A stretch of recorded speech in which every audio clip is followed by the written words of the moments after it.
Hi everyone. In this video, we are going to be talking about proteins and enzymes.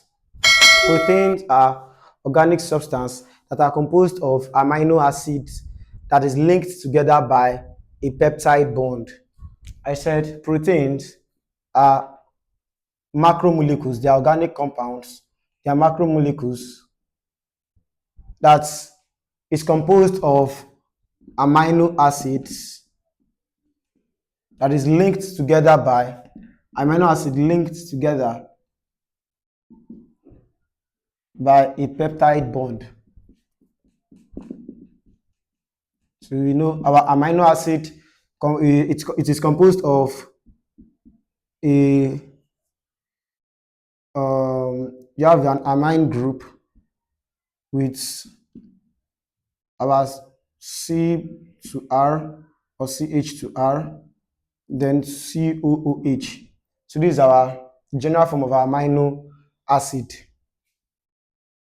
So our amino acid is composed of an amine group, a variable alkyl group, and our carboxyl functional group. So this is our amino acid.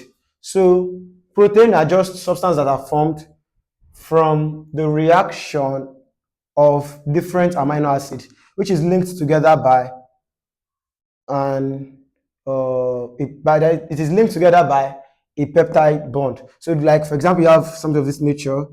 You have NH2 to C H to H to C. You have something of this nature. Then this will be CHH into another carbon, double bond OH, 1, 2, 3, 4. And you have another one like that. You have your H2N to C to hydrogen to this. Okay, I'm using this as an example. So, you know, what will happen is there will be one of this hydrogen, you know, will come here, thereby removing this O2. So you have H2O will leave. So it is remaining one hydrogen. So it is linked together with a peptide bond. A peptide bond is like the C to O to NH. So this is a peptide bond. So this is it. You can see this and this now will now join together to give you CH2, CH2. Then this is C double bond O. Because the oxygen is not here again, nitrogen will join NH to C. So this is a protein. All right. So it is just linked together by a peptide bond. Okay. So that is protein, a macromolecule that is formed from amino acids linked together by a peptide bond. And I said the structure of amino acid is like this. So it is just linked together by a peptide bond. Okay, so let's move on to the structures of protein. So the structures of protein, we have the primary structure. Primary structure. This is when a protein has a linear structure like this. It is in a linear structure. So any example of protein that you have that have a structure like this is a primary structure of protein. So that one is the secondary. So the secondary structure involves a protein that have it looks like it is folded into alpha helix or beta. So it's just it is folded. It is when a protein is folded into alpha helix or beta shape. It is just, I don't know, you have something of this nature. So that is alpha. Then when you have a structure like that, So that is a secondary structure. It is when the structure is being folded into alpha helix or beta shape. Okay, and the next one is the tertiary structure. So the tertiary structure is a 3D structure of a protein. A 3D structure of a protein, that is three-dimensional shape of protein. So, and the last one is the quaternary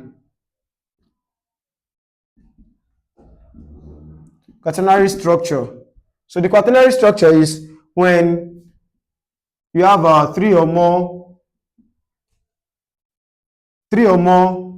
amino acids.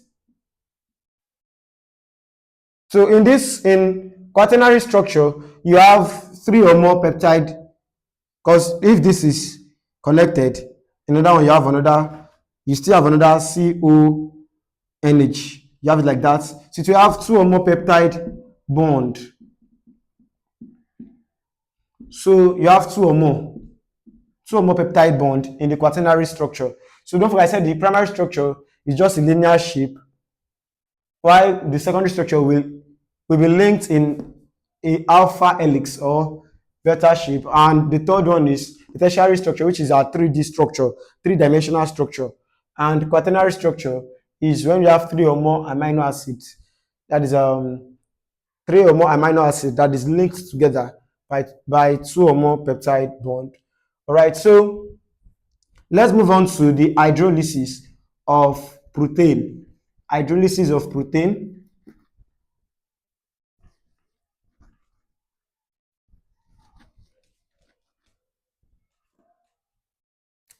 So in the hydrolysis of protein,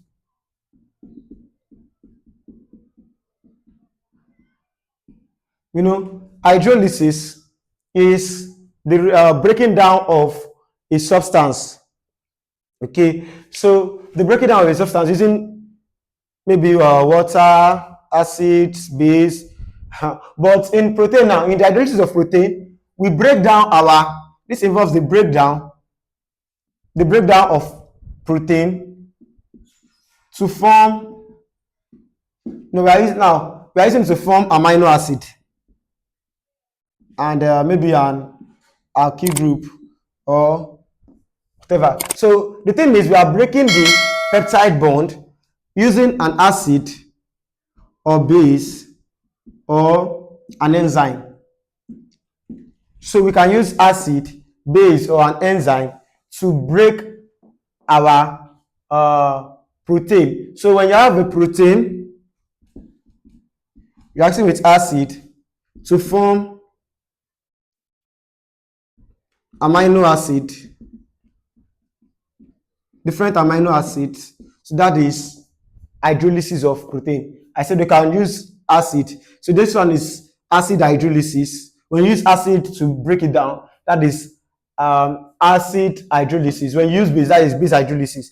And when you use enzyme, so that is enzyme hydrolysis. So hydrolysis of protein, that is, it involves the breaking down of protein to form amino acid by reacting it with acid, base, or enzymes. Okay, so let us move on to enzyme itself. So what are enzymes? Enzymes are we call them natural catalysts. They are natural catalysts that alters the speed of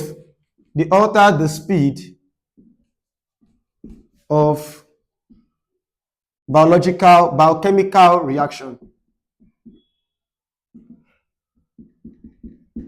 So our normal catalyst is any substance. Catalyst is any substance that speed up or slow down the rate of reaction. So enzymes are natural catalysts. So they actually help us to speed up the rate of chemical reaction in living organism. So in living organism, we have different chemical reaction in living organism. So enzymes and natural catalyst that helps to speed up or slow down the speed of biochemical reaction. All right. All right. So as I explained, I said enzymes are known as natural catalysts because they alter the speed of biochemical reaction. That is the chemical reaction in living organism. All right. So, and we should know that enzymes act on a substrate. So enzymes will act on the substrate. So what are substrates? They are just compounds that you want. They are sort of compounds that you want to change. So substrates are compounds that other chemicals react with them to form our uh, our new molecule of interest. So for example now, when let's use this for example, when starch reacts with maltose, so this can be our substrate. For example, let's use this. For example, our amino acids in presence of an enzyme or an acid, using that is our hydrolysis, it will give us protein. Or amino acid with another amino acid can give us protein. So amino acid is the substrate. So enzymes will always act on the substrate. And these are examples of enzymes. We have the amylase, the protease, the lipase. So amylase now, they convert starch to maltose. That is, amylase will convert starch in the body to maltose. And maltose is glucose, 2 glucose. Protease is they convert protein to amino acid. While your lipase, they convert fats to fatty acid or glycerol. So this is the work of an enzyme. They just work on a biological substance which will act as the substrate, and they will speed up the reaction to form another thing. So that is the work of an enzyme. Don't forget, I said enzymes are natural catalysts that speed up the rate of chemical reaction in living organisms. Now let's talk about the test for protein.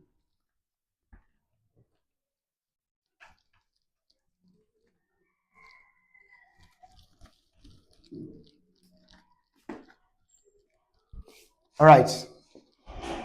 All right. So test for protein. So let's talk about the test for protein. So the test for protein, number one, we have the Burette test, and we use this to test for protein generally.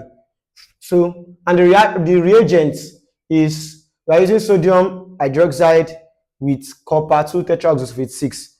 So when you have sodium hydroxide with copper 2 tetraoxosulfate 6, when you react this, the mixture of this in a protein, it produces a violet or purple color. So if a violet or purple color appears when you react sodium hydroxide with copper 2 tetraoxosulfate 6, when you react it together and you mix it with a substance, and violet or purple color shows, then that means there is presence of protein, presence of amino acid. You know, it is different amino acids that react to give us protein. So presence of amino acid, presence of protein. So the first test is the Burette test. The second test is the xanthoproteic test. So the xanthoproteic test is we are using now when we react the concentrated nitric acid with our protein. So yellow color will appear. So when you do that, so there is production of yellow color. So if we put base in that reaction, it will turn orange. Can see we have two coloration now. Yellow color will appear when you react conc HNO3 with protein. Then when you upon the addition of base again to this mixture before, so it will give us orange color. All right, and this shows that there is aromatic amino acid like your tyrosine, like your tryptophan. So your tyrosine and tryptophan. So this shows that there is presence of aromatic. So Burette test is the general test for protein. Xanthoproteic test, we use it to test for aromatic amino acid. And the Millon test. The Millon's test is when we use the Millon's reagent. That is when you have mercury nitrate in nitric acid. So Millon's reagent. So we will mix Millon's reagent with a protein, it produces a red coloration. An example is, and that shows that there is presence of phenolic group. That is a protein with a benzene group. Phenolic shows there is phenol, that is benzene group. So phenolic group shows there is benzene group. So that means protein plus benzene group together. For example, we have tyrosine. This is a very good example, tyrosine. So don't forget, these are the tests for protein. We have the Burette test, the xanthoproteic test, and the Millon's test. So we've talked about the structures of, the structures of protein. We have four structures. We have the primary structure, which can also be linear structure. We have the secondary, tertiary, and the quaternary structure. And we talk about the hydrolysis of protein, when we want to break protein down to amino acid using acid base or enzyme. And I've explained enzyme, that is biological catalyst. And this is the test for protein. So let's answer this question. Number one, when protein are broken down, they provide what? When protein are broken down, they provide what? Generally, we know they provide amino acid. That is due to hydrolysis. They provide amino acid. And that is the second question now. Amino acids are obtained from protein by what? By hydrolysis. I explained in the video earlier, I said amino acids are gotten when we react protein with acid, enzyme, or base to give us this. So that is that. So you should know that proteins are organic compounds, micromolecules that contain different amino acid bonded together with peptide group. So if you have any question, you can drop it in the comment section. Like this video and subscribe to our channel. Thank you.